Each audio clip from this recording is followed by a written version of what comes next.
بسم الله الرحمن الرحيم الحمد لله رب العالمين والصلاة والسلام على أشرف المرسلين وعلى آله وأصحابه ومن تبعهم بإحسان إلى يوم الدين أما بعد يا أيها الذين آمنوا اتقوا الله حق تقاته فلا تموتن إلا وأنتم مسلمون فإن أصدق الحديث كلام الله وخير الهدي هدي محمد صلى الله عليه وسلم وشر الأمور محدثاتها وكل محدثة بدعة وكل بدعة ضلالة وكل ضلالة في النار بعد எல்லாம் வல்ல அல்லாஹு ஜல்லஷானஹு தஆலாவை போற்றி புகழ்ந்தவனாக உங்கள் அனைவர் மீதும் அல்லாஹுடைய சாந்தியும் சமாதானமும் என்றென்றும் உண்டாகட்டுமாக. அஸ்ஸலாமு அலைக்கும் வரஹ்மத்துல்லாஹி வபரகாத்துஹு.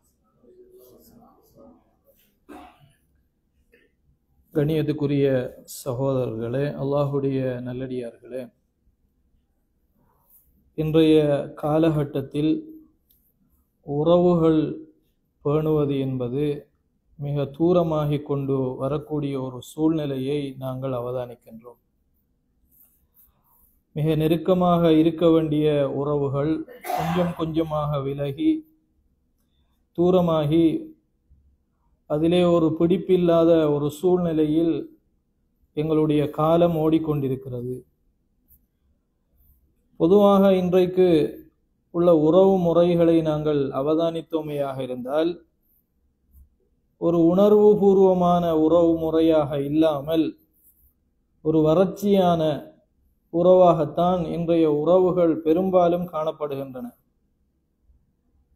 இரு மனங்களுக்கு இடையிலே உள்ள அந்த ரூஹானியத்தான ஒரு ஒற்றுமை, ஒரு உயிரோட்டமுள்ள அந்த ஒற்றுமை என்பது கொஞ்சம் கொஞ்சமாக இன்றைக்கு மங்கி கொண்டு வருவதை நாங்கள் பார்க்க முடியும். இன்னும் சொல்வதாக இருந்தால் உறவுகள் என்கிற விடயத்தில், அதை பேணுகிற விஷயத்தில் ஒரு வகையான பொய்மைத்தன்மை ஒன்று இருந்து வருகிறது. செயற்கையான வகையில் தான் அதிகமானவர்கள் தங்களுடைய உறவுகளை அமைத்துக் கொள்கிறார்கள். ஒருவரை கண்டு பேசுவதாக இருந்தாலும் அது மனதால் விரும்பி ஒரு மனிதனோடு நட்பு கொள்ள வேண்டும் என்ற நிலையில் பேசுகிற ஒரு மனநிலை அரிதாகிவிட்டது. ஒருவரை பார்த்து சிரிப்பதாக இருந்தாலும் சரி, ஒருவரை கடந்து போவதாக இருந்தாலும் சரி, ஒருவருக்கு உதவி செய்வதாக இருந்தாலும் சரி, இதுவெல்லாமே இன்றைக்கு கடமைகளாக நிறைவேற்றப்படக்கூடிய ஒரு சடங்காக மாறிவிட்டதே தவிர அந்த உறவுகளுக்கு பின்னணியில் ஈமான் இருக்கிறது, அல்லாஹு ஜல்லஷானஹு தஆலாவுடைய அந்த வழிகாட்டுதலின் அடிப்படையில் இஸ்லாம் கூறுகிறது என்கிற அடிப்படையில் நாங்கள் உறவுகளை அமைத்துக் கொள்கிறோம் என்கின்ற பின்னணியில் இல்லாமல் ஒரு சடங்காகத்தான் இன்றைக்கு பெரும்பாலும் உறவுகள் மாறிக்கொண்டிருக்கின்றன. இன்னொரு வகையில் நாங்கள் உறவுகள் எப்படி நகர்கின்றன என்பதை பார்த்தால், தனக்கான சுயநல அடிப்படையில் உறவுகள் காணப்படுகின்றன. தொழில் ரீதியான உறவுகளாக இருந்தால், அதில் ஏதாவது ஆதாயம் கிடைக்குமையாக இருந்தால் அப்படிப்பட்ட உறவுகளோடு மாத்திரம் சேர்ந்து வாழ்வது. கல்வி சார்ந்த உறவாக இருந்தால் அதோடு மட்டும் சேர்ந்து வாழ்வது. ஏனைய உறவுகளை கண்டுகொள்வதில்லை, பார்த்து கொள்வதில்லை, கண்டாலும் சிரித்து கொள்வதில்லை, சலாம் சொல்வதில்லை. இப்படி உறவுகளுக்கு மனிதர்கள் என்ன செய்திருக்கிறார்கள் என்று சொன்னால் சகோதரர்களே, வரம்புகளை போட்டு வைத்திருக்கிறார்கள். இந்த வரம்புக்குள் உள்ளவர்களோடு மாத்திரம்தான் எங்களுடைய நட்புகளும் தொடர்பாடல்களும் காணப்பட வேண்டும். அந்த வரம்பை தாண்டுகிறவர்களோடு வரக்கூடிய உறவுகள் என்பது அது ஏதோ ஒரு வகையாக தட்டி கழிக்கப்படக்கூடிய ஒன்றாகவே மாறிவிட்டது. அப்ப நிறைய இன்றைக்கு உறவுகள் எந்த அடிப்படையில் அமைந்திருக்கிறது என்று சொன்னால், ஒரு வகையான ஒரு சுயநலத்தை அடிப்படையாக வைத்து, ஆதாயம் என்கிற விஷயத்தை அடிப்படையாக வைத்து, அல்லது பொருளாதாரத்தை அடிப்படையாக வைத்து, இந்த மாதிரி உலோகாயுத சிந்தனைகளை அடிப்படையாக வைத்துத்தான் பெரும்பாலும் இன்றைக்கு உறவுகள் அதிகமாக இருந்து வருவதை சகோதரர்களே நாங்கள் அவதானிக்கின்றோம். இன்னும் நாங்கள் சொல்வதானால் அன்புள்ள சகோதரர்களே, பொதுவாக இன்றைக்கு உறவுகளை பேணி வாழ்வதை ஒரு பாரமான ஒரு விஷயமாக நம்முடைய சகோதரர்கள் நினைக்கிறார்கள். அந்த அளவுக்கு காலம் மாறிவிட்டது. உறவுகளோடு சேர்ந்து இருப்பது, அவர்களை அரவணைப்பது, அவர்களோடு கூடி மகிழ்வது, அவர்களுடைய கஷ்ட நஷ்டங்களில் பகிர்ந்து கொள்வது, இந்த மாதிரியான விஷயங்களை ஏற்படுத்தி கொள்வது என்பது ஒரு தலையடி மாதிரியான ஒரு விஷயமாக அதிகமானவர்கள் கருதுகிறார்கள். அது ஒரு பாரமான ஒரு விஷயமாக பார்க்கிற அளவுக்கு உறவு முறைகள் மாறிவிட்டன. உறவுகளோடு வாழ்வதை விட தனித்து நாங்களும் எங்களோடு வாழ்ந்து விட்டால் போதுமானது, எங்களுடைய தனிமை வாழ்க்கையை பேணிக்கொண்டால் அதுவே போதுமானது என்கிற சிந்தனை தான் இன்றைக்கு அதிகமானவர்களிடத்தில் இருக்கிறதே ஒழிய, தன்னை தாண்டிய ஒரு அல் ஈமானிய சகோதரத்துவம் என்கிற ஒரு பெரிய பரப்பு நம்மளை சூழ இருக்கிறது, நம்மளை சுற்றி இருக்கிறது, அந்த எண்ணமே இல்லாமல் போய்விட்டது.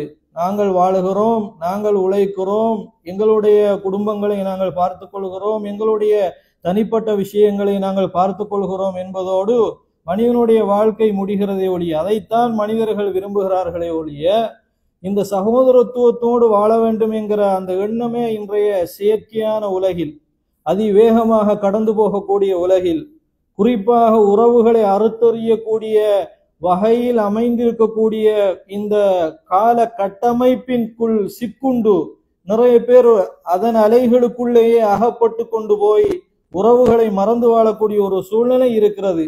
எல்லோரும் தங்களை சுற்றியே சிந்திக்கிறார்களே ஒழிய, தங்களுடைய தனிப்பட்ட விவகாரங்களை சிந்திக்கிறார்களே ஒழிய, உறவுகளுக்கு எவ்வளவு முக்கியத்துவத்தை இஸ்லாம் தந்திருக்கிறது என்ற எண்ணமே நம்முடைய இஸ்லாமிய சமூகத்தில இருந்து மெல்ல மெல்ல மங்கி வந்து கொண்டிருப்பதை அன்புள்ள சகோதரர்களை நாங்கள் பார்க்கிறோம்.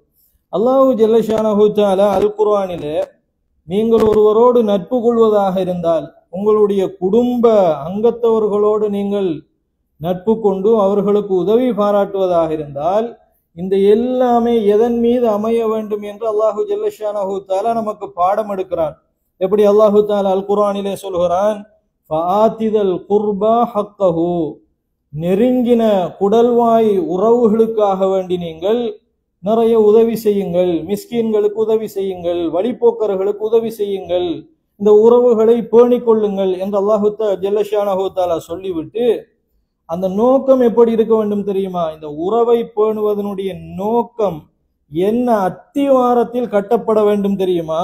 அல்லாஹு ஜல்லஷானஹு தஆலா சொல்லுகிறான், ذَلِكَ خَيْرٌ لِلَّذِينَ يُرِيدُونَ وَجْهَ اللَّهِ, அல்லாஹுடைய திருப்பொருத்தத்திற்காக வேண்டி நாடுபவர்களுக்கு இது சிறந்தது. உறவுகளை பேணுவது யாருக்கு சிறந்தது என்றால், அல்லாஹுக்காக வேண்டியே உறவுகளை பேணுகிறார்களே அவர்களுக்கு அது சிறந்தது என்று அல்லாஹு தஆலா சொல்லுகிறான். அப்ப உறவுகளை பேணுவதற்கும் அல்லாஹுக்காக வேண்டி என்பதற்கும் இடையிலே நெருங்கின ஒரு தொடர்பு இருக்கிறது. இப்போ ஒரு மனிதர் இன்னொரு மனிதரோடு நட்பு கொள்கிறார் என்று வைத்துக் கொள்ளுங்கள், அதிலே அல்லாஹுக்காக உறவு வைத்துக் கொள்கிறார், நட்பு வைத்துக் கொள்கிறார் என்கிற அம்சம் இல்லை என்று சொன்னால், அந்த உறவு எப்படி மாறிவிடும் என்றால், ஒன்றில் சுயநலமான உறவாக மாறிவிடும், அல்லது உலக தேவைக்கான ஒரு உறவாக மாறிவிடும், அல்லது ஏதோ ஒரு பாவத்தை செய்வதற்காக வேண்டி ரெண்டு பேர் ஒன்று கூடின ஒரு சபையாக அது மாறிவிடும். அப்ப எந்த ஒரு நட்பாக இருந்தாலும் உறவுகளோடு இணைவதில் அல்லாஹு ஜல்லஷானஹு தஆலா அத்திவாரமாக போடுவது சகோதரர்களே வஜ்ஹ் அல்லாஹ், அல்லாஹ்வுடைய திருப்பொருத்தத்திற்காக வேண்டி நேசிக்க வேண்டும், உறவுகளை இணைந்து வாழ வேண்டும். அப்படி உறவுகளை இணைந்து வாழ்பவர்கள் உலாயிக ஹுமுல் முஃப்லிஹூன், அவர்கள்தான் வெற்றியாளர்கள் என்று அல்லாஹு ஜல்லஷானஹு தஆலா அல் குர்ஆனிலே சொல்கிறான். கண்ணியத்திற்குரிய சகோதரர்களே, உறவுகளை பேணுவது என்பது இருக்கிறதே, அது மிக மிக முக்கியமான விஷயம். நாங்க இன்றைக்கு அதை மிக சாதாரணமான ஒரு விஷயமாக நினைக்கிறோம். ஆனால் அல்லாஹுடைய பார்வையில் உறவுகளை பேணுவது என்பது மிக மிக முக்கியமான விஷயம். இந்த உறவுகளை பேணுகின்ற இந்த அழகை உடைப்பது என்பது இஸ்லாத்தில் பாரதூரமான ஒரு பாவம். மிகப்பெரிய பாவங்களில் ஒன்றுதான் கத்தியாத்துர் ரஹிம், உறவுகளை துண்டித்து வாழ்வது என்பது. உறவுகளை கூட பிறந்தவர்களோடு, அயலவர்களோடு, சொந்தக்காரர்களோடு, இவர்களோடு இருக்கக்கூடிய உறவுகளை துண்டித்து வாழ்வது, அதற்கு உறவுகளுக்கு எதிராக செயற்படுவது இருக்கிறதே சகோதரர்களே, மின் கபாயிரி துனூப், பெரும் பாவங்களில் ஒன்று என்பதை நாங்கள் புரிந்து கொள்ள வேண்டும். ஏனென்றால் ஒரு சமூக கட்டமைப்பில் ஒரு சமூகத்துக்கிடையில் பிளவு வருகிறது. அந்த சமூகம் எதனால் உருவாகிறது என்று சொன்னால் ஒரு குடும்பத்தால் உருவாகிறது. அப்ப அந்த குடும்பத்தினுடைய சகாக்களுக்கு மத்தியில், உறுப்பினர்களுக்கு மத்தியில் பிளவு உருவாகிறது. பிறகு குடும்பம் என்கிற அந்த ஒவ்வொரு கிளைகளுக்கும் இடையில் தனித்தனி கிளைகள் இருக்கும், ஒவ்வொரு தனித்தனி குடும்பங்கள் இருக்கும். அந்த குடும்பங்களுக்கு இடையில் பிளவு வரும், நானா தம்பிமார்களுக்கு இடையில் பிளவு வரும். இப்படியே பிளவுபடுவது என்பது இருக்கிறதே சகோதரர்களே, அது மிக பாரதூரமான ஒரு விஷயம் என்பதை நாங்கள் புரிந்து கொள்ள வேண்டும். அதனால்தான் சயீத் இப்னுல் முஸையிப் ரஹிமஹுல்லாஹ் அவர்கள் அழகாக சொல்லுகிறார்கள், ஈயாக்கும் வல் பிக்லாஹ், உங்களுக்கு நான் எச்சரிக்கிறேன். ஈயாக்கும் வல் பிக்லாஹ், உங்களுக்கு நான் எச்சரிக்கிறேன். வல் பிக்லத, குரோதம் பாராட்டி கொண்டு வாழ்வதிருக்கிறதே, குரோதம் பாராட்டி கொண்டு வாழ்வது என்பதை உங்களுக்கு நான் கடுமையாக எச்சரிக்கிறேன். ஈயாக்கும் வல் பிக்லத ஃபைன்னஹா ஹியல் ஹாலிகா, அதுதான் உங்களை அழித்து விடக்கூடியது. அழித்து விடக்கூடியது என்றால் என்ன? மலித்து விடக்கூடியது என்றால் என்ன? உங்களை அழித்து விடக்கூடியது, உங்களுடைய ஒற்றுமையை உடைத்து விடக்கூடியது. அது பிறகு உங்களுடைய மார்க்கத்தின் ஒற்றுமையை பாதித்து விடும். இப்படி பல வகையிலும் அது உங்களை அழிப்பதற்கு சமானமானது என்று சொல்லுகிறார்கள். ஆக கண்ணியத்திற்குரிய சகோதரர்களை, உறவுகளை பேணுவது என்பது இஸ்லாத்தினுடைய அடிப்படை தூண்களில் ஒன்று என்பதை நாங்கள் ஆழமாக மனதிலே பதிவு செய்து கொள்ள வேண்டும். அதனாலதான் நபிகள் நாயகம் ஸல்லல்லாஹு அலைஹி வஸல்லம் அவர்கள் மக்காவிலே அகீதாவை போதித்தார்கள், இஸ்லாமிய நம்பிக்கையை போதித்தார்கள். மக்காவில் ஒரு சமூகத்தை வளர்த்துவிட்டு மதீனாவுக்கு வருகிறார்கள். மதீனாவுக்கு வந்தவுடன் அப்துல்லாஹ் இப்னு சலாம் ரலியல்லாஹு அன்ஹு அவர்கள் அறிவிக்கிறார்கள், ரசூல் ஸல்லல்லாஹு அலைஹி வஸல்லம் அவர்கள் மதீனாவுக்குள் நுழைகிறார்கள். மக்காவிலே இருந்து ஹிஜ்ரத் செய்து மதீனாவுக்குள் நுழைகிறார்கள். இந்த மதீனாவுக்குள் நுழைகிற அந்த காட்சியை அப்துல்லாஹ் இப்னு சலாம் அவர்கள் கூறி காட்டுகிறார்கள். எப்படி கூறி காட்டுகிறார்கள்? நபிகள் நாயகம் ஸல்லல்லாஹு அலைஹி வஸல்லம் அவர்கள் மதீனாவுக்குள்ளே வந்தவுடன் மக்கள் எல்லாம் புடை சூழ்ந்து விட்டார்கள். அல்லாஹ்வுடைய தூதர் அல்லவா வருகிறார்கள், இஸ்லாமிய மார்க்கத்தை ஏந்தி கொண்டு வருகிறார்கள். ஒரு சமூக தலைவராக இந்த மதீனாவுக்குள்ளே நுழைகிறார்கள். கதிம ரசூலுல்லா, கது கதிம ரசூலுல்லா, கது கதிம ரசூலுல்லா, அல்லாஹ்வுடைய தூதர் வந்து விட்டார்கள், அல்லாஹ்வுடைய தூதர் வந்து விட்டார்கள் என்று எல்லோரும் ஆங்காங்கே பேசிக் கொள்கிறார்கள். அப்படி எல்லோருமே ஒரு சபையாக கூடி ரசூலுல்லா என்ன பேச போகிறார்கள் என்பதை அவதானிக்கிறார்கள். அவதானிக்கின்ற பொழுது ரசூல் ஸல்லல்லாஹு அலைஹி வஸல்லம் அவர்கள் முதலாவது அவருடைய நாவிலே இருந்து நான் கேட்ட வார்த்தை எது தெரியுமா என்று அப்துல்லாஹ் இப்னு சலாம் ரலியல்லாஹு அன்ஹு அவர்கள் சொல்லிவிட்டு சொல்கிறார்கள், நபிகள் நாயகம் ஸல்லல்லாஹு அலைஹி வஸல்லம் உடைய முகத்தை பார்த்தேன், லைஸ பி வஜ்ஹி கذாபின், ரசூலுல்லாஹ்வுடைய முகத்திலே ஒரு பொய்த்தன்மையே இருக்கவில்லை. உண்மைக்குண்மையாக உள்ளத்தால் பழகக்கூடிய, உறவுகளை பேணக்கூடிய ஒரு மனிதரை நீங்கள் பார்க்க வேண்டும் என்றால் அதற்கு முழு உதாரணம் நம்முடைய தூதர் நபிகள் நாயகம் ஸல்லல்லாஹு அலைஹி வஸல்லம் அவர்கள். ரசூலுல்லாஹ்வுடைய முகத்தை நான் பார்த்தவுடனே எனக்கு விளங்கிவிட்டது, லைஸ பி வஜ்ஹி கذாபின், அது ஒரு பொய்யருடைய முகம் அல்ல என்று விளங்கிவிட்டது என்று சொல்லிவிட்டு ரசூலுல்லாஹ் முதலாவது சொன்ன வார்த்தை என்ன தெரியுமா? யா அய்யுஹன்னாஸ், ஓ மனிதர்களே, அஃஷு ஸலாம, சலாத்தை உங்களுக்கு மத்தியிலே நீங்கள் பரப்பிக் கொள்ளுங்கள். வஅத்இமு த்ஆம, ஏழைகளுக்கு உணவளிங்கள். வஸிலுல் அர்ஹாம, சுப்ஹானல்லாஹ், நீங்கள் உங்களுடைய உறவுகளை சேர்ந்து நடங்கள். வஸல்லு பில் லைலி, இரவிலே நின்று வணங்குங்கள். வன்னாசு நியாம், மனிதர்கள் தூங்கிக் கொண்டிருக்கின்ற பொழுது இரவிலே நின்று வணங்குங்கள். ததுஹுலுல் ஜன்னத பிஸலாம், சாந்தியும் சமாதானமுமாக நீங்கள் சுவர்க்கத்திலே நுழைய முடியும் என்று ரசூல் ஸல்லல்லாஹு அலைஹி வஸல்லம் அவர்கள் ஒரு சாம்ராஜ்யத்தின் தலைவராக வந்து முதலாக உரை நிகழ்த்துவதற்காக அல்லாஹ்வுடைய தூதர் ஸல்லல்லாஹு அலைஹி வஸல்லம் அவர்கள் தன்னுடைய உரையை ஆரம்பிக்கின்ற பொழுதே சொன்னது என்ன?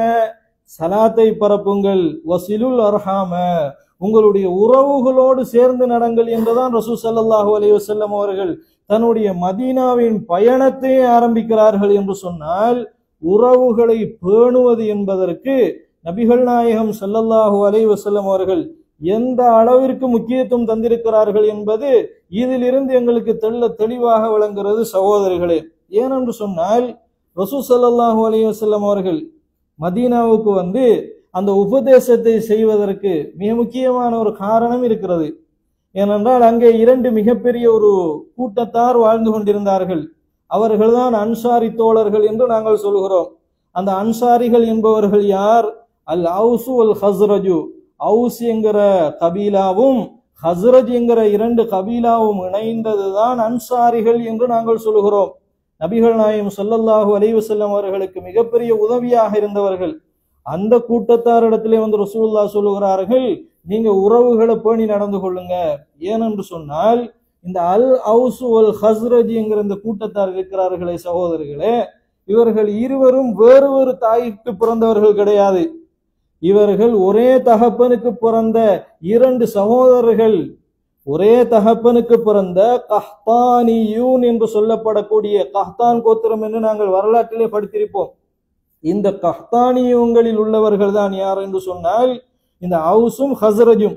ஒரே வாப்பாவுக்கு பிறந்த ரெண்டு பேர் தான் இவர்கள். ஷகீக், ஒரே குடும்பத்திலே உள்ள உற்ற அதாவது சகோதரர்கள். ஆனால் இவர்களுக்கு மத்தியில் எத்தனை ஆண்டு சண்டை நடைபெற்றுக் கொண்டிருந்தது? 140 ஆண்டுகள் சண்டை நடைபெற்றுக் கொண்டிருந்தது. நபிகள் நாயகம் ஸல்லல்லாஹு அலைஹி வஸல்லம் அவர்கள் மதீனாவுக்கு வருவதற்கு 4 அல்லது 5 ஆண்டுகளுக்கு முன்னால் வரைக்கும் இவர்கள் என்ன செய்து கொண்டிருந்தார்கள்? இரு சகோதரர்களுமாக வளர்ந்த இரண்டு கபீலாக்களும் ஒரு 100 ஆண்டை தாண்டி சண்டை பிடித்துக் கொண்டிருந்தார்கள். அந்த ஜாஹிலியா காலத்தில் உறவுகளை முறிக்கிறங்கிற அந்த விஷயம் வேரூன்றி போயிருந்தது. எதற்காக சண்டை பிடித்தார்கள்? வரலாற்றிலே நாங்கள் தேடி பார்த்தால் வயலிலே நடந்த ஒரு பிரச்சனைக்காக சண்டை பிடித்திருக்கிறார்கள். பெண் பேசி போகிற அந்த சந்தர்ப்பத்தில் ஏற்பட்ட ஒரு குழப்பத்தின் காரணமாக சண்டை பிடித்திருக்கிறார்கள். சந்தையிலே ஏற்பட்ட ஒரு பிரச்சனைக்காக வேண்டி சண்டை பிடித்திருக்கிறார்கள். ஒரு காரியத்தை யார் செய்வது, நீங்கள் செய்வதா நான் செய்வதா என்கிற முரண்பாட்டிற்காக சண்டை பிடித்திருக்கிறார்கள். அவர்கள் பிடித்த சண்டைகளை எல்லாம் பார்த்தால் உலோக ஆயுதமாக இருந்திருக்கிறது, சாதாரணமான விஷயமாக இருந்திருக்கிறது. ஆனால் உறவுகளை முறித்து கொண்டு எத்தனை ஆண்டுகள் வாழ்ந்திருக்கிறார்கள்? சுமாராக 140 ஆண்டுகள் வாழ்ந்திருக்கிறார்கள். அப்படிப்பட்ட ஒரு சமுதாயத்தை நபிகள் நாயகம் ஸல்லல்லாஹு அலைஹி வஸல்லம் அவர்கள் புடம் போட்டு அல்லாஹுக்காக மனதால் ஒன்றிணையக்கூடிய தோழர்களாக ஆக்கி வைத்தார்கள் நபிகள் நாயகம் ஸல்லல்லாஹு அலைஹி வஸல்லம் அவர்கள். கண்ணியத்திற்குரிய சகோதரர்களே, அதனாலதான் ரசூலுல்லாஹ்வுடைய பண்பே உறவுகளை சேர்ந்து வாழ்வதாகத்தான் இருந்தது. நபிகள் நாயகம் ஸல்லல்லாஹு அலைஹி வஸல்லம் அவர்களுடைய பண்பே எப்படி இருந்தது என்று சொன்னால், நுபுவத்துக்கு முன்னாலாக இருந்தாலும் சரி, நுபுவத்துக்கு புறகாக இருந்தாலும் சரி, ரசூல் ஸல்லல்லாஹு அலைஹி வஸல்லம் அவர்களுடைய பண்பு என்னவென்றால் உறவுகளை சேர்ந்து வாழ்வது. சிமத்துல் அஹ்யார் என்று சொல்வார்கள். நல்ல மக்களுடைய நட்மக்களுடைய பண்பு எதுவென்று கேட்டால் சகோதரர்களே, உறவுகளை பேணி வாழ்வது. அதனாலதான் நபிகள் நாயகம் ஸல்லல்லாஹு அலைஹி வஸல்லம் அவர்களுக்கு வஹி வந்தவுடன் ரசூல் ஸல்லல்லாஹு அலைஹி வஸல்லம் அவர்கள் பயந்து கொண்டு வீட்டுக்குள்ளே ஓடி வருகிறார்கள். வருகின்ற பொழுது ஹதீஜா ரலியல்லாஹு அன்ஹா அவர்கள் நபிகள் நாயகம் ஸல்லல்லாஹு அலைஹி வஸல்லம் அவர்களை பார்த்து என்ன சொன்னார்கள்? நீங்க பயப்படாதீங்க, கல்லா அவ்வாறல்ல, அப்ஷிர், நீங்க சந்தோஷப்படுங்க, ஃபவல்லாஹி லா யுஹ்ஸிகல்லாஹு அபதன். ரசூல் ஸல்லல்லாஹு அலைஹி வஸல்லம் அவர்களை பார்த்து ஹதீஜா ரலியல்லாஹு அன்ஹா அவர்கள் சொல்கிறார்கள், ஃபவல்லாஹி, அல்லாஹ் மீது ஆணையாக, லா யுஹ்ஸிகல்லாஹு அபதன், ஒரு காலமும் அல்லாஹு ஜல்ல ஷானஹு தஆலா உங்களை இழிவுபடுத்தவே மாட்டான். காரணம் என்ன தெரியுமா? இன்னக லதஸிலுர் ரஹிம. யார் சொல்கிறார்கள்? ஹதீஜா ரலியல்லாஹு அன்ஹா அவர்கள் நபிகள் நாயகம் ஸல்லல்லாஹு அலைஹி வஸல்லம் அவர்களை பார்த்து சொல்கிறார்கள், அல்லாஹ் உங்களை ஒரு பொழுதும் இழிவாக்க மாட்டான். காரணம் என்னவென்றால் இன்னக லதஸிலுர் ரஹிம, நீங்கள் குடும்ப உறவுகளை சேர்ந்து நடக்கிறீர்கள் என்று அதாவது ஹதீஜா ரலியல்லாஹு அன்ஹா அவர்கள் சொல்கிறார்கள். ரசூலுல்லாஹ்வுடைய இயல்பு பண்பே அதுதான். ரசூலுல்லாஹ்வுடைய உற்ற நண்பர் இருக்கிறார். யார் அவர்? அபூபக்கர் ரலியல்லாஹு அன்ஹு. அபூபக்கர் ரலியல்லாஹு அன்ஹு இந்த உம்மத்தின் மிகப்பெரிய உயர்ந்த மனிதர். ரசூல் ஸல்லல்லாஹு அலைஹி வஸல்லம் அவர்களுடைய அதே பண்பு யாரிடம் இருந்தது என்று சொன்னால் சகோதரர்களே, அபூபக்கர் ரலியல்லாஹு அன்ஹுவிடத்திலே இருந்தது. மக்காவிலே முஷ்ரிக்குகளுடைய கொடுமை தாங்க முடியாமல் அபூபக்கர் ரலியல்லாஹு அன்ஹு அவர்கள் மக்காவிலே இருந்து வெளியேற்றப்படுகிறார்கள். மக்காவிலே இருந்து வெளியேற்றப்பட்டு இனி இந்த ஊரிலே இருக்க முடியாது என்கிற நிலைமை வந்தவுடன் ஹபஷாவுக்கு நாமும் போய் சேர்ந்து விடுவோம் என்று சொல்லி அபூபக்கர் ரலியல்லாஹு அன்ஹு அவர்கள் மக்காவை விட்டு வெளியேறி போகிறார்கள்.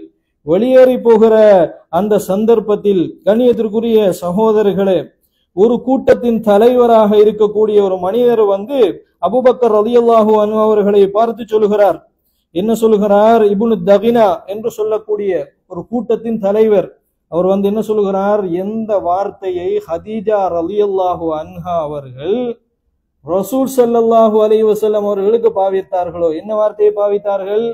இன்னக லதஸிலுர் ரஹிம, நீங்கள் குடும்ப உறவை சேர்ந்து நடக்கிறீர்கள் என்று ஹதீஜா ரலியல்லாஹு அன்ஹா அவர்கள் எந்த வார்த்தையை நபிகள் நாயகம் ஸல்லல்லாஹு அலைஹி வஸல்லம் அவர்களுக்கு பாவித்தார்களோ அதே வார்த்தையை இந்த இப்னு தகினா என்று சொல்லப்படக்கூடிய காரா என்கிற கூட்டத்தின் தலைவர் அந்த அபூபக்கர் ரலியல்லாஹு அன்ஹு அவர்கள் ஹிஜ்ரத் செய்து போகிற பொழுது இடைமறிக்கிறார். மறித்து சொல்கிறார், எங்கே போகிறீர்கள்? என்னுடைய கூட்டத்தார் என்னை வெளியேற்றி விட்டார்கள், எங்காவது சென்று இபாதத்து செய்ய வேண்டும் என்று ஆசைப்படுகிறேன் என்று சொல்லுகிறார்கள். யார்? அபூபக்கர் ரலியல்லாஹு அன்ஹு சொல்லுகிறார்கள். சொல்லுகிற பொழுது என்ன சொல்கிறார் அந்த மனிதர் ரலியல்லாஹு அன்ஹு? அவர் இஸ்லாத்தை ஏற்றுக்கொண்டார். இன்ன மிஸ்லக யா அபூபக்கர், அபூபக்கர் அவர்களே, உங்களை போன்றவர்கள் லா யஹ்ருஜு வலா யுஹ்ரஜு, வெளியேறவும் கூடாது வெளியேற்றப்படவும் கூடாது. காரணம் என்ன தெரியுமா? இன்னக தக்ஸிபுல் மஅதூம, இல்லாதவர்களுக்கு நீங்கள் உதவி செய்கிறீர்கள். வதஸிலுர் ரஹிம, குடும்ப உறவை நீங்கள் சேர்ந்து நடக்கிறீர்கள். எந்த வார்த்தை? ஹதீஜா ரலியல்லாஹு அன்ஹா அவர்கள் எந்த வார்த்தையை ரசூலுல்லாஹ்வுக்கு சொன்னார்களோ அதே வார்த்தை இந்த மனிதர் அபூபக்கர் ரலியல்லாஹு அன்ஹு அவர்களுக்கு சொல்கிறார்கள் என்று சொன்னால், ரசூலுல்லாஹ்வுடைய அதே பண்பு யாரிடத்திலே இருந்திருக்கிறது சகோதரர்களே? ரசூலுல்லாஹ்வுடைய அதே பண்பு அபூபக்கர் ரலியல்லாஹு அன்ஹு அவர்களுக்கு இருந்திருக்கிறதை நாங்கள் பார்க்கலாம். அப்ப இது சிமத்துல் அஹ்யார், நல்ல மக்களுடைய பண்பு. இதற்கு உதாரணம் நம்முடைய வழிகாட்டி ரசூல் ஸல்லல்லாஹு அலைஹி வஸல்லம் அவர்கள் என்பதை ஆழமாக முதலிலே நாங்கள் மனதிலே பதிவு செய்து கொள்ள வேண்டும். அன்புள்ள சகோதரர்களே, அதனாலதான் இந்த உறவுகளை பேணி நடப்பது அப்படிங்கிறதை சேர்ந்து நடக்கிற அந்த விஷயம் இருக்கிறது, இஸ்லாத்தினுடைய அடிப்படைகளோடு இணைத்து சொல்லப்பட்டிருக்கிறது. ஏனைய எத்தனையோ ஃபலாயில்கள், சிறப்புகள் இருக்கின்றன. ஆனால் இந்த குடல்வாய் உறவுகளை, கூட பிறந்த உறவுகளோடு இணைந்து வாழ்வதை, சகோதரர்களோடு நண்பர்களோடு நட்பாக வாழ்வது என்பது இருக்கிறது, இது எதனோடு இணைத்து சொல்லப்பட்டிருக்கிறது என்று சொன்னால் இஸ்லாத்தினுடைய அடிப்படையோடு சேர்த்து சொல்லப்பட்டிருக்கிறது சகோதரர்களே. நபிகள் நாயகம் ஸல்லல்லாஹு அலைஹி வஸல்லம் அவர்களிடத்தில் ஒரு மனிதர் கேட்கிறார். என்ன கேட்கிறார்? அல்லாஹுடைய தூதரை, அஹ்பிர்னி பி அமலின் யுத்கில்னியல் ஜன்னா, எனக்கு ஒரு அமலை நீங்கள் கற்றுத்தாருங்க அல்லாஹுடைய தூதரே. அந்த அமல் எப்படிப்பட்ட அமல் என்று சொன்னால் அது என்னை சுவர்க்கத்திற்குள் கொண்டு போய் நுழைவிக்க வேண்டும், அப்படியான ஒரு அமலை நீங்கள் எனக்கு கற்றுத்தாருங்கள் என்று கேட்கிறார். ரசூலுல்லாஹ் முதலாவது இஸ்லாத்துடைய அடிப்படையை சொல்லுகிறார்கள். என்ன வழிகாட்டுகிறார்கள்? சுவர்க்கம் போக வேண்டுமா? தஅபுதுல்லாஹ, அல்லாஹ் மட்டும் வணங்குங்க. வலா துஷ்ரிகு பிஹி ஷைஆ, அல்லாஹ்வுக்கு ஷிர்க் வைக்காதீர்கள். வ துகீமுஸ் ஸலா, தொழுகையை நிலைநாட்டுங்கள். வ தூத்திஸ் ஸகா, ஜகாத்தை கொடுங்கள். இதெல்லாம் என்னது? இஸ்லாத்தினுடைய தூணான விஷயங்கள். இந்த இஸ்லாத்துடைய தூண்களை ரசூல் ஸல்லல்லாஹு அலைஹி வஸல்லம் அவர்கள் சொல்லிவிட்டு என்ன சொல்கிறார்கள்? வதஸிலுர் ரஹிம, குடும்ப உறவுகளோடு சேர்ந்து நடவுங்கள் என்று நபிகள் நாயகம் ஸல்லல்லாஹு அலைஹி வஸல்லம் அவர்கள் சொல்கிறார்கள். ஷிர்க் வைக்க கூடாது, அல்லாஹ்வை மட்டும் வணங்க வேண்டும், ஜகாத்து கொடுக்க வேண்டும், தொழுகையை நிலைநாட்ட வேண்டும் என்கிற தூண்களை ரசூல் ஸல்லல்லாஹு அலைஹி வஸல்லம் அவர்கள் சொல்லிவிட்டு அடுத்ததாக சொல்வது எது? குடும்ப உறவுகளை சேர்ந்து நடவுங்கள் என்று சொல்கிறார்கள். இன்னொரு ஹதீஸை பாருங்கள் அன்புக்குரிய சகோதரர்களே. அபூ ஹுரைரா ரலியல்லாஹு அன்ஹு சொல்கிறார்கள், மன் கான யுமினு பில்லாஹி வல் யௌமில் ஆகிர், அல்லாஹ்வையும் மறுமை நாளையும் யார் ஈமான் கொள்கிறாரோ, அல்லாஹ்வை ஈமான் கொள்வது என்பது அகீதாவில் உள்ள ஒரு விஷயம். மறுமை நாளை ஈமான் கொள்வது என்பது இஸ்லாத்தினுடைய அடிப்படையான ஒரு விஷயம். இதை சொல்லிவிட்டு நபிகள் நாயகம் ஸல்லல்லாஹு அலைஹி வஸல்லம் அவர்கள் சொல்கிறார்கள், ஃபல்யஸில் ரஹிமஹு, குடும்ப உறவை சேர்ந்து நடவுங்க என்று சொல்லுகிறார்கள். இப்படி நிறைய ஹதீதுகளிலே நாங்கள் பார்க்கலாம். இஸ்லாத்தினுடைய அடிப்படையையும் சொல்லிவிட்டு குடும்ப உறவை சேர்ந்து நடவுங்கள் என்று சொல்லுகிறார்களே ஆக இருந்தால், இந்த உறவுகளை சேர்ந்து நடப்பது என்பது எவ்வளவு பெரிய மகத்துவமானது என்பதை எங்களுடைய வார்த்தையினால் எங்களால் சொல்ல முடியாத அளவிற்கு மிக உயர்ந்தது சகோதரர்களே. இது மாத்திரமா? அல்லாஹு ஜல்ல ஷானஹு தஆலா இதை விட ஒரு படி மேலேறி சொல்கிறான். எப்படி சொல்கிறான்? சூரத்து நிசாவிலே ஒவ்வொரு ஜும்மாவிலும் நாங்கள் கேட்கக்கூடிய வசனம் என்ன வசனம்? வத்தகுல்லாஹ அல்லதி தஸாஅலூன பிஹி வல் அர்ஹாம, எந்த இறைவனை நீங்கள் உங்களுக்கு மத்தியில் கேட்டு பேசி அறிந்து கொள்கிறீர்களோ, எந்த இறைவனை பற்றி நீங்கள் விசாரித்துக் கொள்கிறீர்களோ, அல்லாஹு ஜல்ல ஷானஹு தஆலா கம்பீரமான தோணியில் சொல்கிறான், எந்த இறைவனை நீங்கள் செவிமடுக்கிறீர்களோ, கேட்கிறீர்களோ, விசாரிக்கிறீர்களோ அந்த இறைவனை பயந்து கொள்ளுங்கள் என்று அல்லாஹு ஜல்லஷானஹு தஆலா அல்லாஹ்வை பயந்து கொள்ளுங்கள் என்று சொல்லிவிட்டு அடுத்ததாக அல்லாஹ் ரப்புல் ஆலமீன் என்ன சொல்கிறான்? வல்லர்ஹாம, குடும்ப உறவுகளுடைய விஷயத்திலும் நீங்கள் பயந்து நடந்து கொள்ளுங்கள் என்று அல்லாஹு ஜல்லஷானஹு தஆலா சொல்கிறான். அல்லாஹுடைய பயத்தை இணைத்து அல்லாஹ் குடும்பத்தாரோடு நடந்து கொள்கிற விஷயத்தில் அல்லாஹ்வை பயந்து கொள்ளுங்கள் என்று சொல்கிறானேயாக இருந்தால் இது எந்த அளவுக்கு மகத்துவமானது சகோதரர்களே! குடும்ப உறவை பேணுவது என்பது எவ்வளவு மகத்துவமானது என்பதை நாங்கள் புரிந்து கொள்ளலாம். அதனாலதான் ரசூலுல்லாஹி ஸல்லல்லாஹு அலைஹி வஸல்லம் அவர்கள் மிக அழகாக சொல்லி காட்டினார்கள். என்ன சொல்லி காட்டினார்கள்? கொஞ்சம் ஆச்சரியமாகவும் ரசூல் ஸல்லல்லாஹு அலைஹி வஸல்லம் அவர்கள் சொன்னார்கள், அர் ரஹிமு, இந்த குடும்ப உறவு என்கிற அந்த விஷயம் இருக்கிறது, முஅல்லகத்தும் பில் அர்ஷி, அர்ஷோடு அது கொழுகப்பட்டிருக்கிறது. அல்லாஹ்வை பயந்து கொள்ளுங்கள், குடும்ப உறவை பயந்து கொள்ளுங்கள், அதோடு மாத்திரம் நிறுத்தப்பட்டிருக்கிறதா? குடும்ப உறவு என்பது அல்லாஹ்வுடைய அர்ஷோடு கொழுகப்பட்டிருக்கிறது. அந்த அல்லாஹ்வுடைய அர்ஷோடு கொழுகப்பட்டிருக்கக்கூடிய அந்த குடும்ப உறவு என்ன சொல்லுமாம் என்று சொன்னால், மன் வஸலனி வஸலஹுல்லாஹ், என்னை எவர் சேர்ந்து, இதுதான் ஒப்பந்தம். இந்த உலகத்தில் வாழக்கூடியவர்களுடைய ஒப்பந்தம் எது?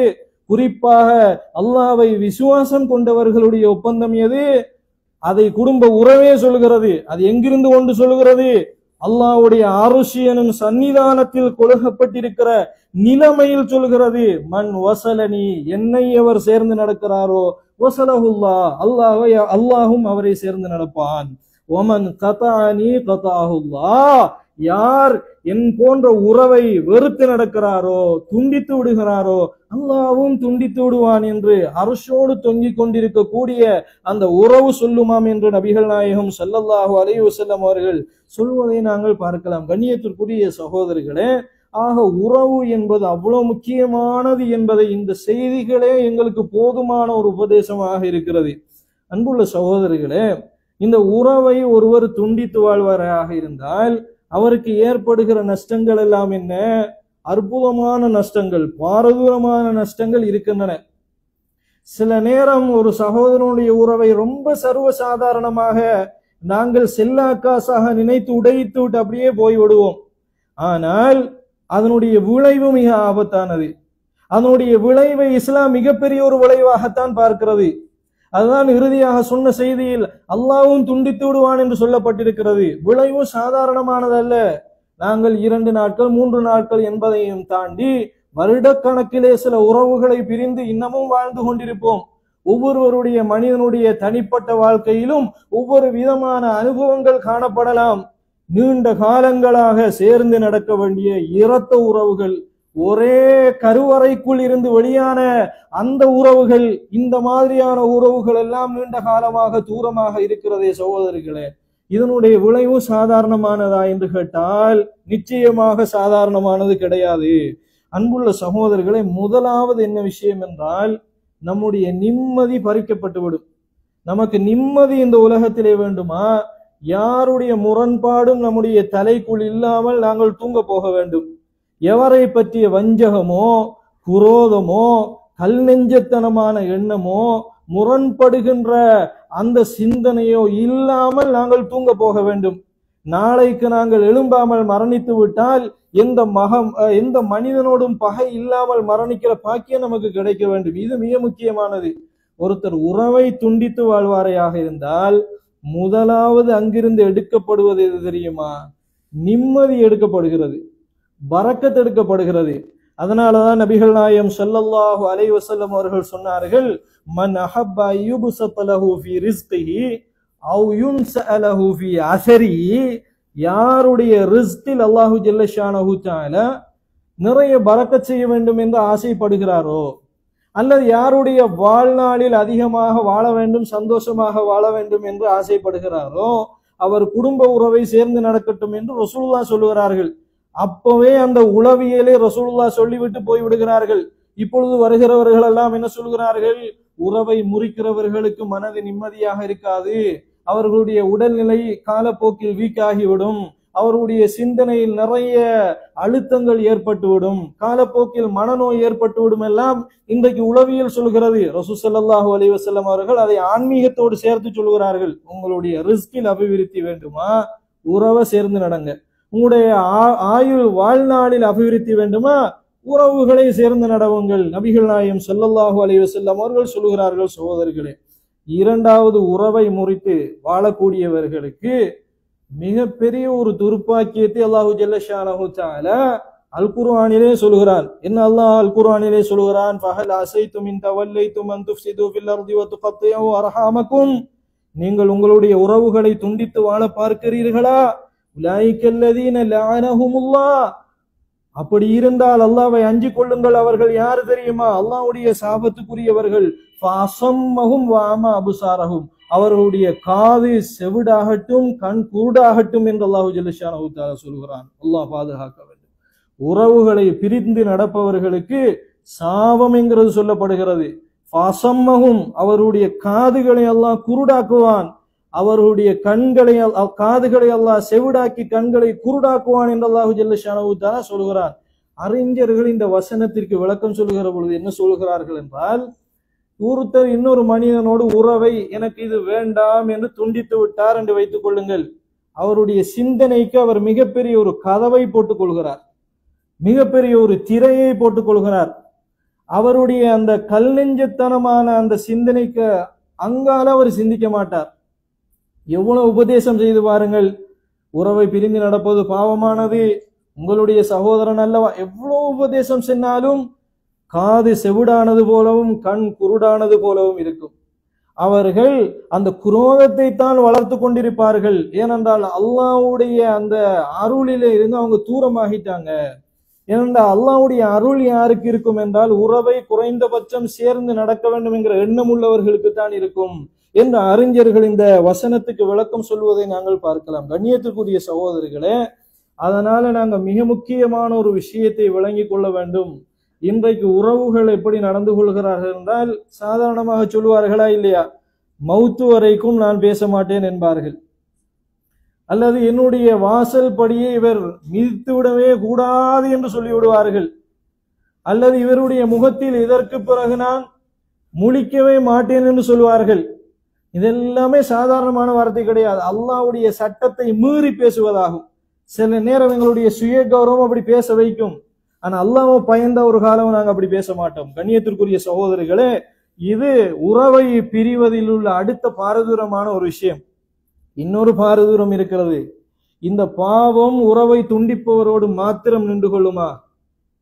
இல்லை. உதாரணமாக, ஒரு குடும்பத்தில் ஒரு தந்தை பேசாமல் இருக்கிறார் என்று வைத்துக் கொள்வோம், அவருடைய சகோதரியோடு பேசாமல் இருக்கிறார் என்று வைத்துக் கொள்வோம். இந்த தந்தைக்கு பிறந்த குழந்தைகள் என்ன செய்வார்கள்? தன்னுடைய சாட்சியுடைய வீட்டுக்கு போக மாட்டார்கள், தன்னுடைய மாமியுடைய வீட்டுக்கு போக மாட்டார்கள். ஏன்? வாப்பா பேசாமல் இருக்கிறார் என்பதற்காக அவருடைய முழு சந்ததியுமே பேசாமல் இருக்கிறது. வாப்பா உறவை முறிக்கிறார் என்பதற்காக, தாய் உறவை முறித்துக் கொள்கிறார் என்பதற்காக உற்ற உறவுகளை அந்த முழு சந்ததியுமே தவிர்ந்து வாழ்கிறது. கண்ணியத்திற்குரிய சகோதரர்களை, ஒருவர் உறவை முறித்தால் அவரோடு பலரை இணைத்துக் கொள்கிறார். அதிலும் மிக முக்கியமாக, ஒரே கருவறையில் இருந்து பிறந்தவர்களாக இருக்கக்கூடியவர்கள் உறவை முறித்து கொண்டால் சகோதரர்களே, அது பாரிய புலவாக போய் நீண்ட சந்ததியினர் வரைக்கும் அது பாதிக்கிறது. ஆக தந்தையினுடைய பாவம் மகனுக்கு கடத்தப்படுகிறது, மகனுடைய அந்த பாவம் பேரனுக்கு கடத்தப்படுகிறது. இந்த எல்லா பாவத்தையும் சுமந்து கொண்டு எங்கே வருவார்கள்? மறுமை நாளில் வருவார்கள். வலையஹ்மிலுன் அஸ்காலஹும் வஅஸ்காலம் மஅஸ்காலிஹிம் என்று அல்லாஹ் ஜல்ல ஷானஹு தஆலா சொல்கிறான். தன்னுடைய பாவத்தால் யாரையெல்லாம் பாவம் செய்யுமாறோ தூண்டினாரோ அவர்களுடைய பாவம், எல்லா பாவங்களையும் சுமந்து கொண்டு நாளை மறுமை நாளில் வருவார்கள் என்கிற பாவத்திற்கு உள்ளாகக்கூடிய ஒரு செயல்தான் குடும்ப உறவை பிரிந்து நடப்பது என்பதை அன்புள்ள சகோதரர்களை நாங்கள் புரிந்து கொள்ள வேண்டும். கண்ணியத்திற்குரிய சகோதரர்களே, இந்த குடும்ப உறவை பிரிந்து வாழுகின்ற பொழுது ஒருவர் ஒரு உறவை முறிக்கிறார் என்று வைத்துக் கொள்ளுங்கள். இதற்கு முக்கியமாக 4 அல்லது 5 கட்டங்களை தாண்டி அது வருகிறது. ஆரம்பமாக என்ன செய்வார்கள்? அபிப்பிராயப்படுவார்கள். தனக்கு ஒரு கருத்து இருக்கும், இன்னொருவருக்கு இன்னொரு கருத்து இருக்கும். இதற்கு சொல்லுவார்கள் அல் இஹ்திலாஃப் என்று சொல்வார்கள். ஒவ்வொருவருடைய நிலைப்பாடு மாற்றமடைவது. ஒருவர் சொல்லுவார் இந்த முடிவை நாம் எடுப்போம் என்று சொல்லுவார். குடும்பத்தில் உள்ள இன்னொருவர் சொல்லுவார் இல்ல இந்த முடிவு நல்லா இருக்கும் என்று சொல்லுவார்கள். அல்லது இந்த வேலையை யார் செய்வது, இந்த வஹிபாகத்தை, இந்த கண்ணியத்தை யார் பெற்றுக்கொள்வது, யார் பொறுப்படுத்தி நடத்துவது, இதில் ஒருவர் தான் அதுக்கு பொறுப்புதாரி என்பார், இன்னொருவர் தான் அதுக்கு பொறுப்புதாரி என்பார். நிலைப்பாடுகள் மாற ஆரம்பிக்கும் பொழுதும் சாதாரணமாகத்தான் அது ஆரம்பிக்கும். அன்புள்ள சகோதரர்களை, எப்பொழுதுமே நாங்கள் ஒரு விஷயத்தை விளங்கிக் கொள்ள வேண்டும். நம்முடைய சகோதரனோடு நாங்கள் பேசிக்கொண்டிருக்கின்ற பொழுது நிலைப்பாடுகள் மாறினால் அது அடுத்த கட்டத்திற்கு போகாமல் இருக்கிற மாதிரி பாதுகாத்துக் கொள்ள வேண்டும். இரண்டாவது கட்டம் என்னவென்று கேட்டால் தனாக்குது என்று சொல்வார்கள். தனாக்குது என்று சொன்னால் ரெண்டு பேரும் ரெண்டு கருத்தை சொல்லிக் கொண்டிருப்பார்கள். காலப்போக்கில் அந்த கருத்து அவர்களுக்கு என்னுடைய கருத்து தான் சரியானது என்கிற ஒரு நம்பிக்கை வலுக்கும். அந்த நம்பிக்கையை வலுக்க ஆரம்பித்தவுடன் என்ன செய்வார்கள் என்றால் செப்பரேஷனுக்காக ஆரம்பித்து விடுவார்கள். ஒருவர் விட்டும் ஒதுங்குதல், முந்திய அளவுக்கு ஆன பேச்சு கிடையாது, கண்டால் பேசிக்கொள்வது அப்படிங்கிற மாதிரியான ஒரு நிலைமை வருமே, இதற்கு சொல்வார்கள் தனாக்குது என்று சொல்வார்கள். மூன்றாவது ஒரு கட்டம் இருக்கிறது சகோதரர்களே, தஸவ்வுருல் இதாஇ என்று சொல்வார்கள். அப்படி என்றால் என்ன, அந்த முரண்பாட்டிற்கு ஒரு தோற்றம் வரும். என்ன தோற்றம் வரும்? இவர் சொல்லுவார் அவர் எனக்கு துரோகம் செய்து விட்டார் என்று சொல்லுவார், அவர் சொல்லுவார் இல்ல இவர் என்னை ஏமாற்றி விட்டார் என்று சொல்லுவார். இப்பொழுது ஆரம்பத்தில் அபிப்பிராயமாக ஆரம்பித்த விஷயம் மூன்றாவது எதற்கு வருகிறது? அந்த உறவை துண்டிப்பதற்கு ஒரு வடிவம், ஒரு உருவம் கொடுக்கப்படுகிறது சகோதரிகளே. இந்த மூன்றாவது ஒரு கட்டம் வந்தால் நான்காவது கட்டம் என்ன? பரஸ்பரமான உறவை துண்டிக்கிறது. பரஸ்பரமான உறவை துண்டிக்கிற நிலைமைக்கு மனிதர்கள் வந்து விடுகிறார்கள். இந்த பரஸ்பரமான நிலைமைக்கு வருகிற பொழுதுதான் பலவிதமான மோசமான குணங்கள் எல்லாம் மனிதர்களிடத்திலே வெளிப்படுகிறது. எதுவெல்லாம் ஷைத்தானுடைய குணம் என்று சொல்லப்படுகிறதோ அந்த அத்தனை குணமும் உறவை துண்டிக்கிறவருக்கு இந்த நிலையில் வெளிப்படும். இவர் என்ன சொல்லுவார்? பழைய காலத்தில் தன்னுடைய உற்ற நண்பரோடு இருந்து பழகி அவருடைய அத்தனை விஷயங்களும் இவருக்கு தெரியும். அந்த கட்டத்தில் என்ன சொல்வார் தெரியுமா? உன்னை பற்றி எனக்கு தெரியாதா? 15 வருடங்களாக உன்னோடு நான் இருக்கிறேன், நீ இன்னென்ன பாவம் எல்லாம் செய்திருக்கிறாய், உன்னுடைய அத்தனை தவறுகளும் எனக்கு தெரியும், எல்லாவற்றையும் நான் மக்கள் மத்தியிலே சொல்வேன் என்று இவர் அவருடைய குறையை பேசுவார். அவர் என்ன செய்வார்? இவருடைய குறையை பேசுவார். இருவருக்கு மத்தியில் வெட்க உணர்வு இல்லாமல் போய், மரியாதை இல்லாமல் போய், இருவரும் என்ன செய்வார்கள் என்று சொன்னால் பரஸ்பரம் விரோதத்தை கக்கிவிட ஆரம்பிப்பார்கள். சகோதரிகளே, ஒரு மனிதனுடைய குறையை வெளியே செல்வது யாருடைய பழக்கம்? ஷைத்தானுடைய பழக்கம். ஒரு மனிதனுடைய மானத்தை பாதுகாப்பது என்பது இஸ்லாத்தினுடைய மிக முக்கியமான அடிப்படையான விஷயங்களில் ஒன்று சகோதரிகளே. ஆனா அந்த எல்லா பெருமானமும் சுக்குநூறாகி உடைந்து விடும். எப்பொழுது உடைந்து விடுகிறது? இந்த 4வது கட்டத்தில் உடைந்து விடுகிற பொழுது 5வது கட்டத்திற்கு போகிறார்கள். என்ன கட்டம்? இதற்கு பிறகு எந்த உறவும் கிடையாது, ஒட்டும் கிடையாது என்று சொல்லி பல நீண்ட ஆண்டு காலங்களாக உறவுகளை பிரிந்தே வாழ்ந்து கொண்டிருக்கிறார்கள் பல சகோதரிகள். சில சகோதரிகளுக்கு சண்டைக்கு பின்னால் ஒரு எண்ணம் வரும். என்ன எண்ணம் வரும்? ஏசி விட்டோமே, சேர்ந்து நடப்போமே அப்படிங்கிற ஒரு ஈரழிப்பு மனசிலே வரும். வந்தாலும் சுய கௌரவம் சலாம் சொல்ல விடாது. அந்த சண்டைக்கு பிறகு வரக்கூடிய அந்த மனநிலையில் சிலர் கோபத்தை அவசரமாக மறந்து விடுவார்கள், வேகமாக கோபப்படுவார்கள், வேகமாக கோபத்திலே இருந்து விலகி விடுவார்கள். ஆனால் அவர்களும் சுய கௌரவத்திற்காக சலாம் சொல்லாமல் முகத்தை திருப்பி கொண்டுதான் போவார்கள். இது எல்லாத்திற்கும் என்ன தீர்ப்பு என்று சொல்கிறீர்கள்? இந்த அத்தனை 5 கட்டங்களுக்கும் என்ன தீர்ப்பு? சாம்ராஜ்யத்திலே இருந்து சாமானியன் வரைக்கும் நடக்கிற பிரச்சனை எல்லாவற்றிற்கும் இந்த 5 கட்டங்கள் தான் காரணம் சகோதரர்களே. இந்த 5 கட்டங்களுக்கு என்ன தீர்வு? அல்லாஹ்வுடைய தூதர் ஸல்லல்லாஹு அலைஹி வஸல்லம் அவர்கள் தெளிவாக சொன்னார்கள், லா யதுகுலுல் ஜன்னத காத்தியுன். இதுதான் தீர்வு. உறவை துண்டித்து நடப்பவர் சொர்க்கம் போக மாட்டார். உறவை துண்டித்து நடப்பவர் சொர்க்கம் போக மாட்டார் என்பதை உணர்ந்தாரையாக இருந்தால் இந்த அளவுக்கு பாரதூரமான நிலைமைக்கு வந்து உறவை ஒரு காலமும் யாரும் துண்டிக்க மாட்டார்கள். ஏனென்றால் உண்மை விசுவாசி இந்த உலகத்தில் நடக்கக்கூடிய அவமானங்களை விட அல்லாஹ் ஜல்ல ஷானஹு தஆலாவுடைய கட்டளையை பெரிசாக நினைப்பான். இப்பொழுது நாங்கள் பேசுவதற்கு தயங்குகிறோம், ஆனால் அல்லாஹ் பேசுமாறு சொல்கிறான். எனக்கு அவமானம் ஏற்பட்டிருக்கிறது, என்னால் பேச முடியாது என்று எங்களுடைய மனம் சொல்கிறது. ஆனால் அல்லாஹு ரப்புல் ஆலமீன் பேசுமாறு சொல்கிறான். யார் 3 நாளுகளுக்கு மேலால் பேசாமல் இருக்கிறார்களோ அவர்கள் நரகம் நுழைவார்கள் என்று நபிகள் நாயகம் ஸல்லல்லாஹு அலைஹி வஸல்லம் அவர்கள் சொல்லியிருக்கிறார்கள். கோபம் விரோதம் எல்லாம் நியாய அநியாயங்களை தாண்டி யோசிக்க வேண்டும் உறவை சேர்ந்து நடப்பது என்கிற விஷயத்தில். ஒரு நீதிமன்றத்தில் நிறுத்து பார்ப்பதை போல உறவுகளை நாங்கள் பார்க்க முடியாத சகோதரர்களே. அதிலே மன்னிப்பு இருக்கிறது, விட்டு கொடுப்பு இருக்கிறது, தாழ்ந்து போகக்கூடிய நிலைமை இருக்கிறது. எவ்வளவுத்துக்கு நாங்கள் தாழ்ந்து போகிறோமோ அல்லாஹு ஜல்லஷானஹு தஆலா மறுமை நாளில் எங்களை உயர்த்தி கொண்டே இருப்பான். அதனாலதான் உறவு சுவர்க்கம் என்று அல்லாஹ்வுடைய தூதர் ஸல்லல்லாஹு அலைஹி வஸல்லம் அவர்கள் திரும்ப திரும்ப சொல்வதை நாங்கள் பார்க்கலாம். கண்ணியத்திற்குரிய சகோதரர்களே, உறவு பிரியாமல் இருக்க வேண்டும் என்று சொன்னால் நமக்குள்ளே இருக்கக்கூடிய சில பலவீனங்கள் நீக்கப்பட வேண்டும். கண்ணியத்திற்குரிய சகோதரர்களே, அதிலே ஒரு மிக முக்கியமாக நபிகள் நாயகம் ஸல்லல்லாஹு அலைஹி வஸல்லம் அவர்கள் நமக்கு காட்டக்கூடிய அழகான ஒரு வழிமுறை என்ன தெரியுமா? அல் ஹில்மு என்கிற அந்த அழகான ஒரு வழிமுறை. ஹில்மு என்று சொன்னால் என்ன? கோபம் தீயாய் பற்றி எரிகின்ற நேரத்தில் ஒரு மனிதன் தன்னுடைய உள்ளத்தை நஃப்ஸை அடக்குகிறானே, அதுதான் ஹில்ம் என்று சொல்வது. அறிஞர்கள் விளக்கம் சொல்லுகிறார்கள். கோபம் இந்த தவறானில் கலப், எல்லை மீறி கோபம் வந்து விடுகிறது.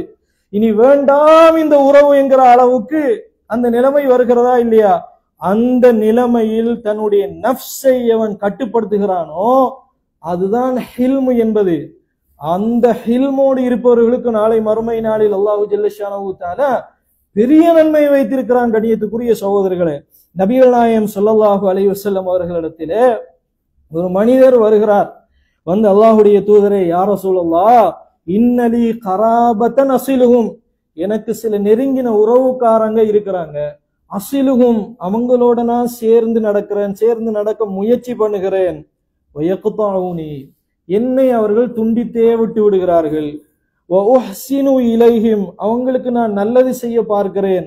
வயுஸீஊன இலைஹி, எனக்கு அவங்க கெடுதான் செய்யறாங்க. வஅஹ்லுமு அன்ஹும், இதே வார்த்தையை ரசூல் ஸல்லல்லாஹு அலைஹி வஸல்லம் அவருடைய இந்த ஹதீஸின் சம்பவத்தில் வருகிறது. வஅஹ்லுமு அன்ஹும், அஹ்லுமு அன்ஹும் என்றால் என்ன? நான் நல்லது செய்ய அவர் எனக்கு கெடுதி செய்கிறார். அப்படி என்றால் சாதாரண மனிதனுக்கு எவ்வளவு கோபம் வரும். அந்த நிலைமையிலும் நான் அவர்களை விட்டும் என்னை கட்டுப்படுத்தி கொண்டிருக்கிறேன் அல்லாஹ்வுடைய தூதரே. ஆனாலும் அவர்கள் வயஜிஹலூனாலே, என்ன புரிந்து கொள்ற மாதிரி அவங்க இல்ல அப்படின்னு சொல்கிறார்கள். சொன்னவுடன் நபிகள் நாயகம் ஸல்லல்லாஹு அலைஹி வஸல்லம் அவர்கள் இந்த ஹில்ம் என்கிற வார்த்தைக்கு மறுமை நாளில் என்ன நன்மை உண்டு என்று சொல்கிறார்கள் பாருங்கள்.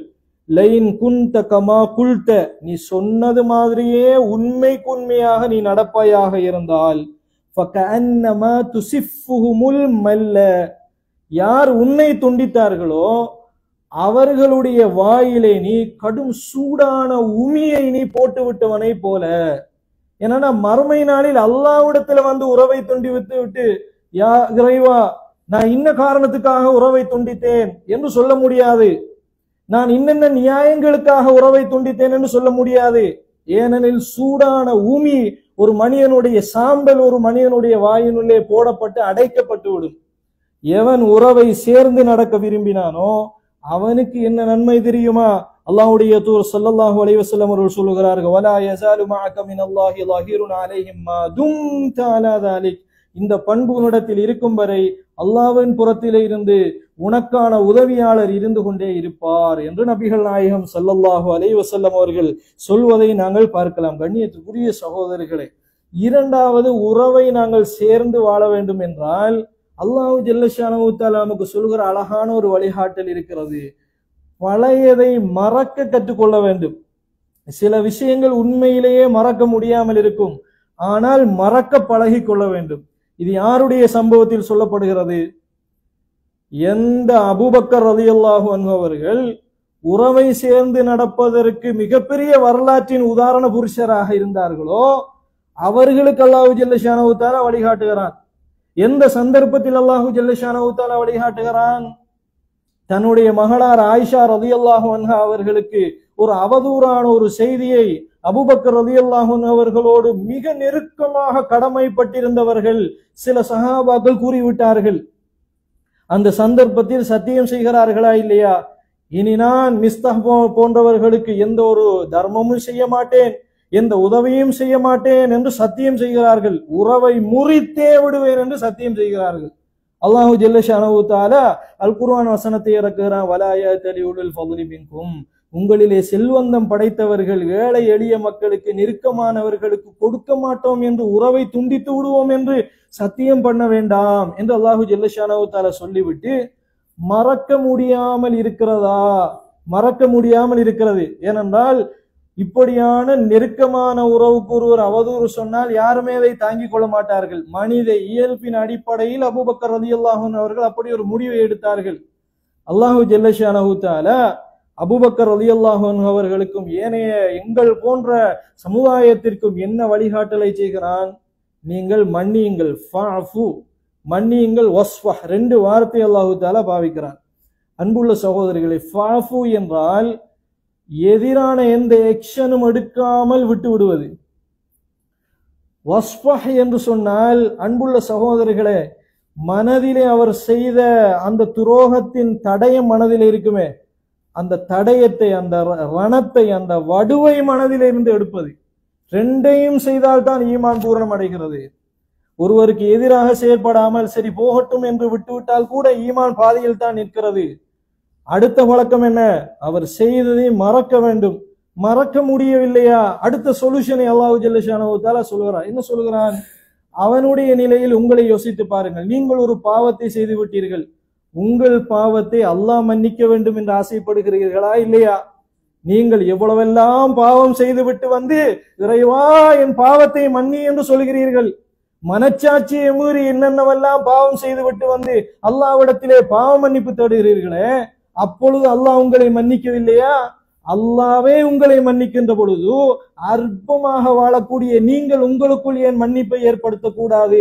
அலா துஹிப்பூன, நீங்கள் விரும்ப மாட்டீர்களா அல்லாஹ் உங்களை மன்னிப்பதை என்று அல்லாஹு ஜல்ல ஷானஹு தஆலா கேட்கிறான். கண்ணியத்திற்குரிய சகோதரர்களே, இந்த ஒரு வசனம் போதும் நம்மை திருத்திக் கொள்வதற்கு, உறவுகளை சேர்ந்து வாழ்வதற்கு இந்த வசனத்தின் இந்த வார்த்தைகள் போதுமாக இருக்கிறது என்பதை அன்புள்ள சகோதரர்களை நாங்கள் புரிந்து கொள்ள வேண்டும். இரண்டு விஷயங்களை மாத்திரம் சொல்லி நான் நிறைவு செய்து கொள்கிறேன். அன்புள்ள சகோதரர்கள், எப்பொழுதுமே உணர்வுக்கு அடிமைப்பட்டு உறவுகளை பிரித்து விடக்கூடாது. அபூபக்கர் ரலியல்லாஹு அன்ஹு அவர்களும் நபிகள் நாயகம் ஸல்லல்லாஹு அலைஹி வஸல்லம் அவர்களும் ஒரு சபையிலே இருக்கிறார்கள். இருக்கின்ற பொழுது ஒரு மனிதர் வந்து ஏசிக்கொண்டே இருக்கிறார். அபூபக்கர் ரலியல்லாஹு அன்ஹு அவர்களும் அல்லாஹ்வுடைய தூதரும் புன்முறுவலோடு மௌனமாக இருக்கிறார்கள். அந்த மனிதர் விடுவதாக இல்லை, தொடர்ந்தும் ஏசுகிறார். ஏசுகின்ற பொழுது அபூபக்கர் ரலியல்லாஹு அன்ஹு அவர்களுக்கு சற்று கோபம் வந்து விடுகிறது. அபூபக்கர் ரலியல்லாஹு அன்ஹு அவர்களும் மாறி பேசி விடுகிறார்கள். உடனே அந்த சபை விட்டு நபிகள் நாயகம் ஸல்லல்லாஹு அலைஹி வஸல்லம் அவர்கள் எழும்பி போய்விட்டார்கள். அபூபக்கர் ரலியல்லாஹு அன்ஹு அவர்கள் நபிகள் நாயகம் ஸல்லல்லாஹு அலைஹி வஸல்லம் அவரிடத்தில் வந்து கேட்கிறார்கள், அல்லாஹ்வுடைய தூதரே, அவர் ஏசுகிற பொழுது நீங்கள் என்னோடு இருந்தீர்கள், ஆனால் நான் பேச ஆரம்பித்த பொழுது நீங்கள் எழும்பி போய்விட்டீர்கள். அல்லாஹ்வுடைய தூதர் என்ன காரணம் சொன்னார்கள்? அபூபக்கர் அவர்களே, நீங்கள் பொறுமையோடு மௌனித்து உங்களுடைய உணர்வுக்கு இடமளிக்காமல் நீங்கள் புன்முறுவலோடு அதை கடந்து போகிற நேரமெல்லாம் உங்களோடு மலக்குமார்கள் இருந்தார்கள். எப்பொழுது நீங்கள் மாறி ஏச ஆரம்பித்து விட்டீர்களோ அப்பொழுது உங்களோடு ஷைத்தான் வந்து விட்டான். ஷைத்தான் இருக்கிற சபையில் நான் இருக்க மாட்டேன் என்று நான் எழும்பி வந்து விட்டேன் என்று நபிகள் நாயகம் ஸல்லல்லாஹு அலைஹி வஸல்லம் அவர்கள் சொன்னார்களே ஆக இருந்தால், அன்புள்ள சகோதரர்களே, அநியாயம் செய்யப்படுகிற நிலைமையிலும் நாங்கள் அநியாயக்காரனுக்கு உதவுகிற வகையில், அநியாயக்காரனுக்கு உதவுவதென்றால் என்ன? அவனை அநியாயத்திலிருந்து தடுக்கிறதுக்கு ஏதாவது வழி இருக்காதா என்று சிந்திக்கிற அளவுக்கு ஈமான் எங்களை புடம்போட வேண்டும். அன்புள்ள சகோதரிகளே, இறுதியாக ஒரு ஹதீதை நினைவுபடுத்தலாம் என்று ஆசைப்படுகிறேன். நிறைய உறவுகள் எப்படி பிரிகிறது என்று சொன்னால், யாரை அதிகமாக நேசிக்கிறோமோ சகோதரிகளே, அவர்களோடு ஏதாவது ஒரு பிரச்சனை வந்து விடுகிற பொழுது, யாரை மிக அதிகமாக நீங்கள் நேசிக்கிறீர்களோ அவர்களோடு ஒரு பிரச்சனை வந்து விடுகின்ற பொழுது மனம் தலைகீழாக மாறிவிடுவதற்கு வாய்ப்பு இருக்கிறது. நீங்கள் காலாகாலம் எல்லாம் உதவி செய்த ஒரு மனிதராக ஒருவர் இருப்பார், உங்களுக்கு கடமைப்பட்ட மனிதராக இருப்பார். அப்படிப்பட்ட ஒரு மனிதர் உங்களுக்கு ஏதாவது மனதை பாதிக்கிற விதமாக நடந்து கொள்கின்ற பொழுது சில நேரம் அந்த அன்பு என்பது விரக்தியாக மாறி அந்த உறவே வேண்டாம் என்று ஒதுங்குகிற ஒரு நிலைமை வருமா இல்லையா? இன்றைக்கு அதிகமான உறவுகள் இந்த பின்னணியில் பிரிகின்றன. இதற்கு ஆயிஷா ரலியல்லாஹு அன்ஹா அவர்களுடைய அழகான ஒரு சம்பவம் இருக்கிறது கண்ணியத்திற்குரிய சகோதரர்களை. என்ன சம்பவம்? ஆயிஷா ரலியல்லாஹு அன்ஹா அவர்களை பொறுத்தவரையில் அவர்கள் அதிக தர்மம் கொடுக்கக்கூடியவர்களாக இருந்தார்கள். கைக்கு ஏதாவது வந்து விட்டால் கையில் மிச்சம் வைத்துக் கொண்டிருக்க மாட்டார்களாம். காணத்து லா தும்சிகு, கையில் வருவதையெல்லாம் கொடுக்கக்கூடிய அளவுக்கான அதிக தர்மம் கொடுக்கக்கூடிய பெண்மணிதான் ஆயிஷா ரலியல்லாஹு அன்ஹா. அப்துல்லா இப்னு ஜுபைர் ரலியல்லாஹு அன்ஹு அவர்கள் ஒரு கட்டத்தில் என்ன செய்கிறார்கள் என்று சொன்னால், ஆயிஷா ரலியல்லாஹு அன்ஹா அவர்கள் இப்படி எல்லை மீறி தர்மம் செய்வதை பற்றி ஒரு குறைவாக பேசிவிட்டார். ஏன் இந்த அளவுக்கு தனக்கே மிச்சம் வைக்காமல் கொடுத்து கொண்டிருக்கிறார்? ஆயிஷா ரலியல்லாஹு அன்ஹா அவர்கள் இதிலிருந்து தவிர்ந்து கொள்ள வேண்டும், இல்லை என்றால் அவர் செலவு செய்வதை நான் தடுத்து விடுவேன் என்று சொல்கிறார். யார் சொல்கிறார்கள்? அப்துல்லா இப்னு ஜுபைர் ரலியல்லாஹு அன்ஹு அவர்கள் சொல்கிறார்கள். அப்துல்லா இப்னு ஜுபைர் ரலியல்லாஹு அன்ஹு அவர்கள் யார்? ஆயிஷா ரலியல்லாஹு அன்ஹா அவர்களுடைய சகோதரியினுடைய மகன். ஆயிஷா ரலியல்லாஹுடைய மடியில் தவண்டு வளர்ந்தவர் அப்துல்லா இப்னு ஜுபைர் ரலியல்லாஹு அன்ஹு அவர்கள். கண்ணியத்துக்குரிய சகோதரர்களே, அப்ப எந்த அளவிற்கு பாசம் ஆயிஷா ரலியல்லாஹு அன்ஹா அவர்களுக்கு இருக்கும். இந்த வார்த்தை சொன்னவுடன் அப்துல்லா அவர்கள் இதை சொன்னார்களா என்று கேட்கிறார்கள். ஆம் என்று சொன்னவுடன் ஆயிஷா ரலியல்லாஹு அன்ஹா அவர்கள் ஒரு ஒரு உறுதி பாட்டு எடுக்கிறார். இதற்கு பிறகு இன்னலி நதுரன், எனக்கு ஒரு நேர்ச்சியே இருக்கிறது என்று சொல்லிவிட்டார்கள். அல்லாஹ் கல்லிம, நான் பேச மாட்டேன் யாரோடு? ஜுபைர், அப்துல்லா இப்னு ஜுபைர் ரலியல்லாஹு அன்ஹு அவர்களோடு நான் பேச மாட்டேன் என்று ஒரு சபதமே எடுத்து விடுகிறார்கள். அப்துல்லா இப்னு ஜுபைர் ரலியல்லாஹு பார்க்கிறார்கள், என்ன பேச காணோம். தாலத்தில் ஹிஜ்ரத்து, தாலத்தில் ஹிஜ்ரத்து என்றால் என்ன? அதாவது கதைக்காமல் இருக்கிற காலம் நீண்டு கொண்டே போகிறது. இப்பொழுதும் அப்துல்லா இப்னு ஜுபைர் ரலியல்லாஹு அன்ஹு அவர்களுக்கு கவலை பிடித்து விடுகிறது. இரண்டு நபி தோழர்களை அழைத்து சொல்கிறார்கள், எப்படியாவது ஆயிஷா ரலியல்லாஹு அன்ஹா இடத்திலே சென்று சமாதானப்படுத்தியனோடு பேச வையுங்கள் என்று சொல்கிறார்கள். ஏனெனில் 3 நாட்களுக்கு மேலால் ஒரு முஸ்லிமான உறவை பிரிந்து நடப்பது ஆயிஷா ரலியா அவர்களுக்கு நல்லதல்ல என்று சொல்கிறார்கள். சொல்லிவிட்டு என்னை நீங்கள் அழைத்து கொண்டு போங்கள் என்று சொல்கிறார்கள். ஆயிஷா ரலியல்லாஹுடைய வீடு வரைக்கும் போகிறார்கள். 2 சஹாபாக்களும் உள்ளே நுழைகிறார்கள். ஆயிஷா ரலியல்லாஹு இடத்தில் உள்ளே நுழையவா என்று அனுமதி கேட்டு அவர்கள் நுழைகிறார்கள். நுழைகின்ற பொழுது சொல்லுகிறார்கள், நாங்கள் இருவர் வந்திருக்கிறோம், ஆனால் இன்னொருவரும் வந்திருக்கிறார், எல்லோரும் சேர்ந்து நுழையவா என்று கேட்கிறார்கள். ஆயிஷா ரலியல்லாஹு அன்ஹா அவர்களுக்கு தெரியாது யார் வந்திருக்கிறார் என்று. அப்துல்லா இப்னு ஜுபைர் ரலியல்லாஹு அன்ஹு அவர்கள் வந்திருக்கிறார் என்று தெரியாது. கண்ணியத்திற்குரிய சகோதரர்களே, அப்துல்லா இப்னு ஜுபைர் ரலியல்லாஹு அன்ஹு அவர்களும் உள்ளே வருகிறார்கள்.